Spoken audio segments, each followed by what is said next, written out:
Welcome back to my channel. This is Anita William, and on here I make a whole lot of videos ranging from career advancement to immigration, migrating to Poland and maybe other countries. I do that once in a while, and also I share my life, my journey as an immigrant living in Poland. And yes, everything useful and everything entertaining is what I do here. If you like the kind of content I create, please don't forget to give this post a massive thumbs up. Do not forget to tell a friend, and also please don't forget to subscribe to my channel and join the community and join my family. Thank you. And also guys, in this video today I'm going to be doing a step-by-step tutorial on how to fill the national Polish visa form. And trust me guys, this is going to be all of the guide you would ever need to fill such a form, and I believe that this video is going to be very useful to you. So please stay tuned, and yeah, let's dive right into the video. So guys, firstly we're going to come to this website. I'll be attaching this website for you to find easily on the link in the bio, and it opens up like this, and you select the language English, and it loads for a while, and afterward you take a scroll down, and when you scroll down you have to select your country. So for Nigeria, which is a case study for this application, I select Nigeria, and under Nigeria you have Abuja, which I've selected Abuja, and it's going to take a while to load, and it's going to show you this information, the embassy and everything. You go to the menu at the left hand side of it, and you select national visa filling form, and it takes you straight to the form. It's straightforward, and here you go. Firstly, I'll be filling this form with Jane Doe. So my surname is Doe, and yeah, surname, it depends, family names and surname. So in case you are married, you'll have your previous surname and your family name. Then your first name, here I put in Jane as usual, and I'm selecting the date of birth, I believe, and here you have it. This is the date of birth I selected, and place of birth. These are important information. When you see any information on asterisk, make sure to select it. Place of birth, I selected. Country of birth, make sure to select your country of birth and make sure to select it right. And yeah, you select that. Let's wait and select it. Then your current nationality, you select your current nationality. So like I said, Nigeria is the case study for this application. So mostly everything that we are going to be selecting here is Nigeria. Unless you have a dual citizenship or something and you intend to use a different passport, then you can select whatever country that you are using his or her citizenships for. So we are using Nigeria here. Original nationality, good. So in case you have a dual nationality, your original nationality should be Nigeria, and maybe the second citizenship should be the other country. So you select your sex and your marital status, single, married, or what have you, as the case may be. I'm using single, and you have your NIN, which is your national identity number. I believe that it's become compulsory that every international passport has a NIN right now, so you fill in that number where it's applicable in this platform. So I just give in some random number, and that's that. Then you come back, you come down to select your passport data. You like what type of travel document do you have. Basically, we all have ordinary passports. Very few persons have diplomatic service or whatever type. So I selected ordinary. Issued by, we have to fill in the number first, and yeah, okay. The travel document number is, we all know where that is on our passport. You select that and make sure to fill it accurately. As you fill this form, guys, always try your best to make it very, very correct. So now you're filling your validity of the passport. It depends on the time you make a passport. Some people have validity of 5 years, others have validity of 10 years, as the case may be. And I will always advise you that when you're applying for visa, always make sure to have more than 6 months validity left on your passport. So now you fill in this, and yeah, issued by the Nigerian Immigration Service. Good. And while we're filling that, let's just wait a little while. And good. In the case of minors, so this is basically for people under 18 years. I click does not apply. But in cases where you're a minor, or in situations where you're a minor, I take out does not apply. And now let's try to fill it. You fill in your nationality, but not your nationality, that of your guardian. So your whoever is that is taking care of you, you fill in the nationality of the person, you fill in the person's name, son name, like you have to fill in your guardian's information because you already filled in your information. So if you're a minor, make sure to fill this with either your parents or whoever your guardian is. This, you fill in their nationality, you fill in their first name, you fill in their surname, you fill in their nationality, you fill in, now this is the nationality or state here, the place where they live in. Anything that is not an asterisk basically is not that important, but in situations where you just feel the need to, you can just fill it. So for me, I just filled in Lagos. The place, it could be Lekki, it could be Bedri, it could be wherever in Lagos, it could be Yanopaja, Yanova, whatever. So I fill in Ekpe. Okay, I filled in Ekpe, and you take it to the postcode.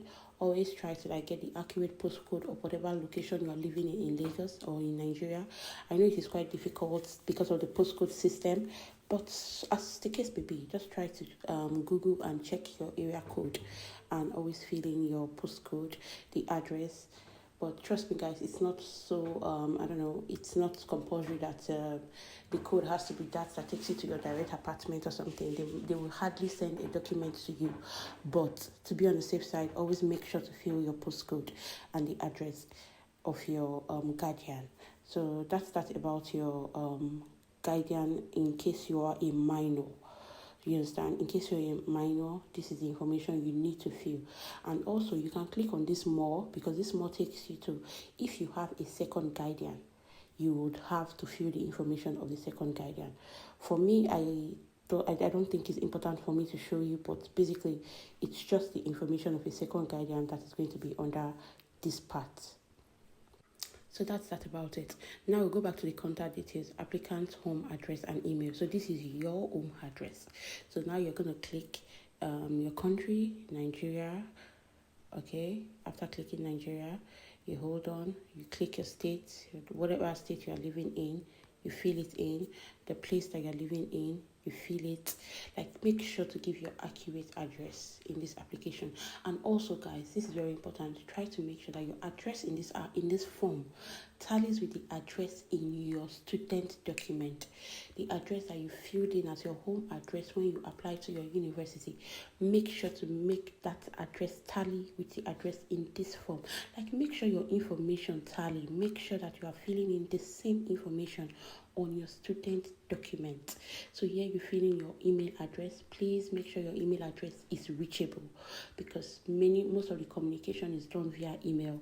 Your phone number, make sure to make it correct because you communicate via, these are the only mediums of communication. So make sure that they are accurate and they are correct. And it moves you to the other data. You have your residence in a country other than your current nationality. I clicked no because of course I am resident in only Nigeria. Then if yes, you have to fill in the number of your residency, like your permit or what have you. So you fill in the number. But for me, it's a no. So if it's yes, you fill in the number and the expiring date, which is important. Then it takes you to your current occupation. When it comes to this current occupation, I always advise that every student that is applying should use the student training. I know we probably have jobs and stuff like that, and we feel like it might be right to write that we are self-employed or we are employed. Trust me, guys, if you're not a self-sponsored student, there is actually no need for that. It's just going to complicate situations for you.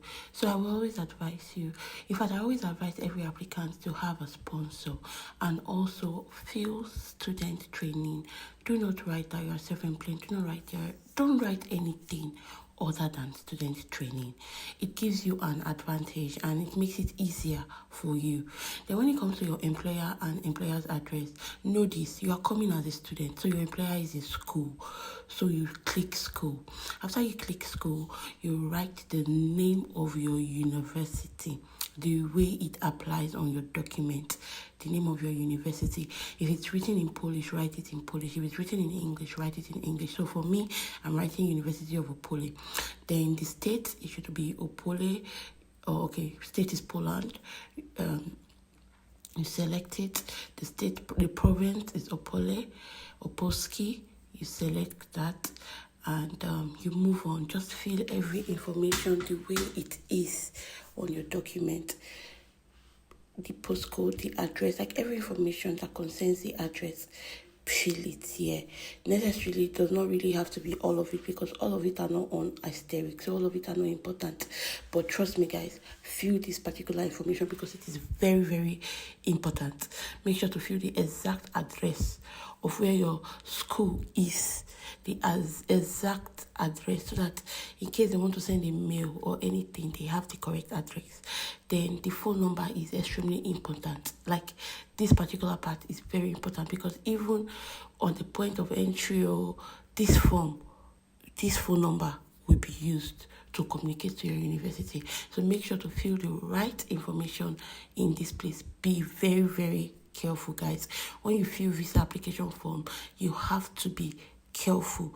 Make sure to be filling. Don't be in a hurry. Take your time. Fill the right info in all of these places, because it is very, very important in the course of your application, in the course of your trips and everything. So make sure to fill the right phone number. Make sure it is reachable. And yeah, that's about it for the information about the student. Then now you come to the main purpose of your journey. There is no other main purpose other than study. Happy, so you are going to feel that you are going for studies. If you're going for work, it's different. But if you're going for studies, you just click on study. Nothing else there concerns you. You click on study and you leave. You get? So we move to the next part. If you have other purpose of your study, of your trip, you can write it. But for you that you are coming as a student, your only purpose is for study. So you click on study and you leave.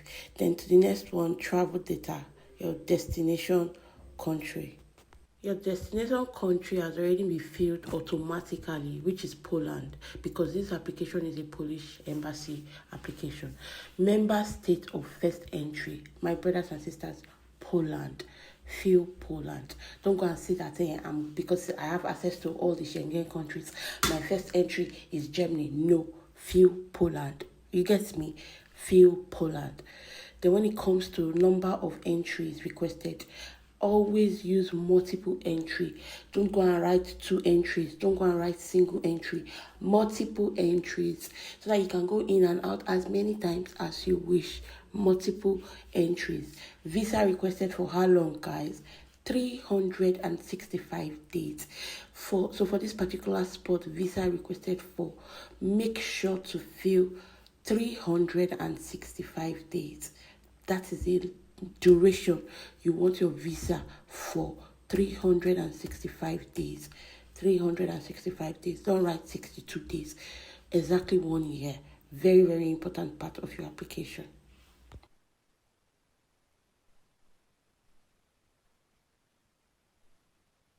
Have you been given national visa in the past 5 years? If it's yes, you write it. If it's no, you write it. But for me, it was a no, so no. If it's a yes, you fill in the date from when it was issued to when it will expire. So very important information. You just fill that in there. And that's about it concerning that number 26. And that takes us to the next number. Fingerprints collected previously for purpose of Schengen visa. If you have traveled, you've done that before, yes. But for me, no. Then intended date to arrive Poland. Guys, this is very important. Use your calculator. Calculate it. Make sure it is like from the day you want to arrive to the day you want to intend to depart. Make sure it is 365 days. Do you understand? This is very tricky. Do this and trust me, you will have 1 year visa. If you do it wrong, you will have less than 1 year. I've seen people that had just 10 months, 11 months, 9 months, because they did not fill this place very well. So make sure to do your calculation right.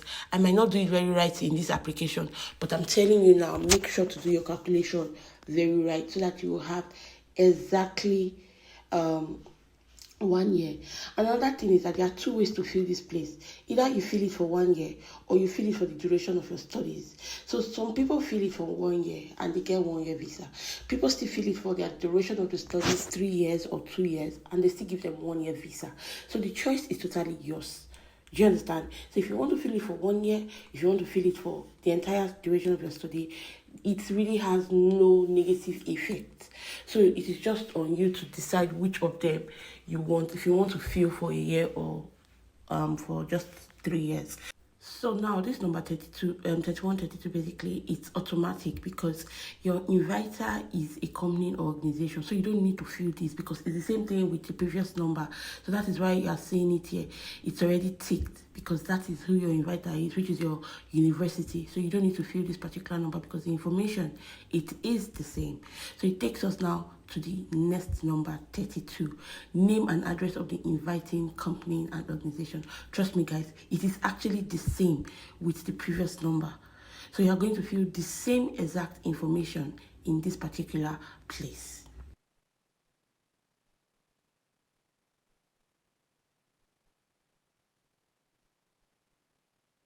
So that's about it. Then look at this. They're asking for the surname and name of address of the contact person in the company. So now this one is always very easy. There's always these particular people in offices in our universities that communicate with us during the entire application process. They are secretaries information that you can also find on your admission document. So in this place, that's what you feel. It could be for your department now, they have a secretary, or for the entire university now, they have a secretary. So you're going to fill in this information of that person because these people now, they are the ones that will be contacted in case maybe you are entering into Poland or the embassy has to make an inquiry. They will call this particular set of people in your university and they will give them all of the information that you require. Do you understand? So that they require, they will give them all of the information that they require. So make sure to fill this appropriately. The person is either the person that communicates with you throughout your admission process, or this information is also on your department's website or your university's website, or it is also going to be attached on your student documents, like your admission document and stuff like that. So you have this information there. So all you need to do is just put this person's phone number, this person's address, everything is going to be there. The address is not the person's home address. The address is probably the address of the university or the address of the faculty. Do you get? So you fill off all those information and you move on. So now the company and organizational phone number, which is almost the same with almost all of this information that we have filled. You repeat the same thing again. So now they're asking you for the data of the person covering expenses. Cost of traveling and living during the applicant stay is covered by. So if you are a self-sponsored student, by the applicant himself. If you're not a self-sponsored student, by a sponsor. Always by a sponsor. Always make sure that you have your father or your family member sponsoring you. That is always my advice. Then here you click on order and you put in your sponsor's full name. So then here, means of support during your stay. Please don't click anything other than all expense covered during my stay. Travel and health insurance, guys. In this particular part, just fill an insurance for 1 year and 1 month. 1 year and 1 month. So that you just have an edge from when your application is submitted to when you collect it. So maybe it has a pack of 2 weeks. So 1 year and 1 month should be your validity for your insurance. During my time, trust me, I did 3 years. It was a waste of funds. 1 year and 1 month is perfect, and that is okay. So now they are asking for the data of the document authorizing you to work. This is a totally different scenario if you are applying for a work visa. All of this information is always easy and it's always straightforward. It's always on your work permit. So on your work permit, you get all of these numbers in case you are applying for a work visa. But that is not the case, and that's not the case study for this particular video. So this one, next question is EU citizen data. Of course, my brother, you're not a citizen, so it does not apply. And it takes you to, I am aware, like all of these application data, the approvals, yes or no, but you have to tick all of these. I am aware that this visa fee is not refunded, yes, you know. Applicable in case all of these things. You just have to tick all of them.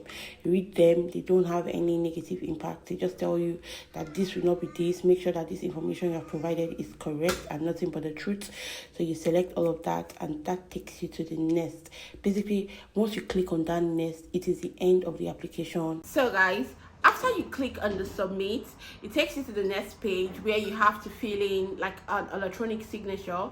So you fill in your full name and you sign, and then you print out your form and get ready for your interview appointment. And yes, that's about it when it comes to filling the Polish national visa form. I hope this video is helpful to you or your friends or family, and as the case may be, I wish you all the best, and I pray that your dreams come true, your dreams to relocate abroad. I pray they all come true, and it's all love from my end, always with love, Anita William, and see you guys in my next video. Bye.